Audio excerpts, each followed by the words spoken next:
Hello everyone, welcome back to my channel. So in this video we will solve questions of chapter 5 Gingivitis from subject Periodontology from 10th Pulse. So let's begin. Question 1 is a thin bluish line around the gingival margin is due to the absorption of.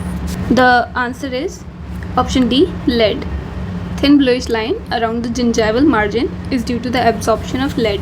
Heavy metals cause gingival pigmentation in areas of inflammation only, where the increased permeability permits the seepage of metal into the surrounding tissue. So, lead line, also known as Burtonian line, it is bluish red or deep blue linear pigmentation in marginal gingiva. Okay, silver, argyria, it's violet marginal line. Bismuth or arsenic and mercury, black marginal line. Mesenteric line is delicate brown or black pigmented non-choriogenic plaque found on the enamel at the cervical margin of the tooth. Okay, so Burtonian line is seen in poisoning of. Answer is lead.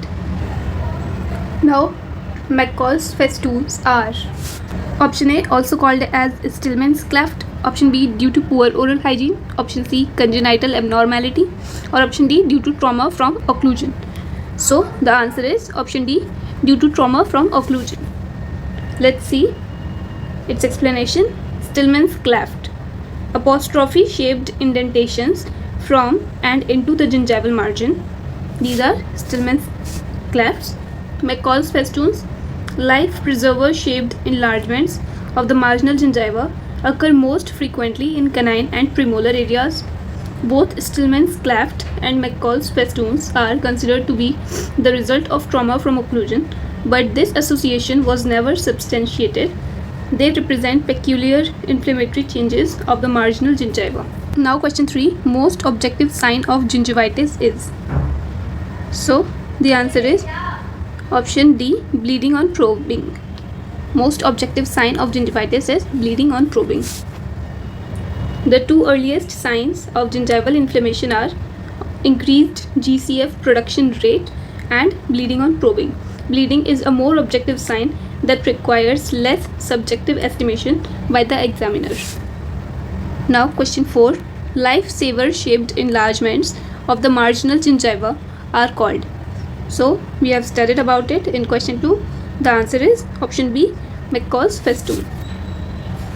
Okay, this McCall's festoons are life-saver, life preserver shaped enlargements of the marginal gingiva, occur most frequently in the canine and premolar areas. Now question 5, which of the following cells are predominant in the stage 1 of gingivitis? So the answer is option B, neutrophils. Explanation is stage 1, which is initial, the time is 2 to 4 days. Predominant cell is PMNs and finding is increased GCF flow. In stage 2, which is also known as early or acute gingivitis, here the time is 4 to 7 days. The predominant cells are T lymphocytes and the findings are vascular proliferation, erythema, bleeding on probing. Stage 3, chronic or established gingivitis.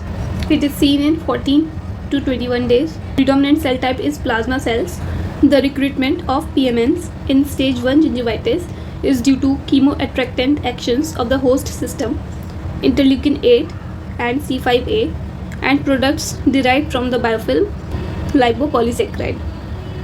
The predominant cell in acute stage 2 gingivitis is the T lymphocyte, that is 75% of total lymphocytes. Junctional epithelium shows formation of retipegs and wide intracellular spaces in stage 2 gingivitis, and thus bleeding on probing is evident before any color changes. 70% of collagen is destroyed around the cellular infiltrate. The main fiber group affected in stage 2 appears to be circular and dentogingival assemblies. In stage 3, extravasation of RBCs into the connective tissue and breakdown of hemoglobin into its component pigments can also deepen the color of chronically inflamed gingiva. Also, the junctional epithelium is no longer closely attached to the tooth surface. In stage 4, the junctional epithelium migrates apically from CEJ. Okay, now question 6. the most common form of gingival disease is? So the answer is option A, gingivitis. Gingivitis is the most common form of gingival disease. Only some cases of gingivitis progress to periodontitis. About 90% of population is affected by gingivitis by the time they cross their puberty. Okay, about 90%. Now question 7. Earliest clinical sign of gingivitis is? Option A, bleeding on probing. Option B, change in color. Option C, change in contour. Option D, change in size. So the answer is earliest sign of gingivitis is bleeding on probing. The two earliest signs of gingival inflammation preceding established gingivitis are increased gingival clavicular fluid production rate and bleeding from the gingival sulcus on gentle probing. Bleeding on probing is easily detected clinically and therefore is of value for the early diagnosis and prevention of more advanced gingivitis. It has been shown that bleeding on probing appears earlier than change in color or other visual signs of inflammation, as bleeding is more objective sign that requires less subjective estimation by the examiner. Okay, now question 8. Which single factor could contribute most of the development of simple gingivitis in children? Option A, high fever. Option B, poor oral hygiene. Option C, oral habits. Option D, physical nature of food ingested. So the answer is option B, poor oral hygiene. Local conditions such as materia alba and poor oral hygiene favor the accumulation of plaque. Calculus formation is less common in children. Generalized calculus formation occurs in children with cystic fibrosis. This is related to increased concentration of phosphate, calcium and protein in the saliva. Okay, now question 9. When pocket depth probing in gingivitis is done, depth is measured from? Option A, base of pocket to CEJ. Option B, base of pocket to free marginal gingiva. Option C, marginal gingiva to CEJ. Option D, junctional epithelium to free gingival margin. So the answer is option B, base of pocket to free marginal gingiva. In gingivitis, there is no true pocket formation. Whatever the probing depth measured is the depth of the gingival sulcus. Okay. Now question 10. Bacteria found in gingivitis are localized in? Option A, connective tissue fibers. Option B, gingival sulcus. Option C, alveolar bone. Or option D, periodontal ligament. So the answer is option B, gingival sulcus. Bacteria found in gingivitis are localized in the gingival sulcus. There is no connective tissue invasion in periodontitis. The microorganisms are localized in connective tissue and result in periodontal destruction. Now, question 11. The histopathological picture of chronic gingivitis. Option A, leukocytic infiltration with increased neutrophils. Option B, widening of capillaries and venules. Option C, increased plasma cells and neutrophils. Option D, infiltration of neutrophils, lymphocytes and plasma cells. So histopathological picture of chronic gingivitis is infiltration of neutrophils, lymphocytes and plasma cells. Explanation है engorgement of blood vessels, bluish red appearance of gingiva and change in size, texture are the clinical features in stage 3 or chronic gingivitis. Histologically, there is infiltration of connective tissue and junctional epithelium with neutrophils, lymphocytes with the predominance of plasma cells. Now question 12. Gingivitis. Option A, inevitably progress to periodontitis. Option B, affects approximately 40% of adolescents. Option C is characterized by true pocketing. Option D is a reversible lesion. So the answer is option D is a reversible lesion. Okay. Now question 13. Gingivitis is initiated most frequently by? Option A, pregnancy. Option B, malocclusion. Option C, vitamin deficiency. Option D, local irritating factors. So answer is option D, local irritating factors, which is plaque. Now question 14. The most common sequelae of gingivitis. Option A, pericoronitis. Option B, periodontitis. Option C, periodontosis. Option D, periapical pathology. So the answer is option B, periodontitis. Extension of inflammation into the supporting structures occurs in stage 4, that is advanced gingivitis, which is the phase of periodontal breakdown. Periodontitis is always preceded by gingivitis, but not all gingivitis progress to periodontitis.